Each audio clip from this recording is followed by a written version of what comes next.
Siapa sebut Bismillahirrahmanirrahim cukup sampai habis, orang itu dapat 190 pahala. Nak masuk, nak pakai baju Bismillahirrahmanirrahim, 190 pahala. Nak ambil helmet Bismillahirrahmanirrahim, berapa pahala? Helmet ada tulis Bosco, faham? 190 pahala. Ambil kunci rezek, bubuh di metan, nak start Bismillahirrahmanirrahim, 190. Ribu asari, faham?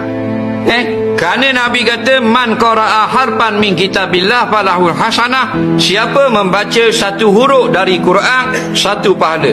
Al hasanatu bi asyri amsalihha, satu pahala ganda 10. Jadi Bismillahirrahmanirrahim ada 19 huruf, kali 10 190. Nampak? Tu banyaknya pahala. Pasal apa?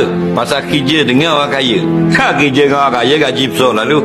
Siapa yang paling kaya? Allah.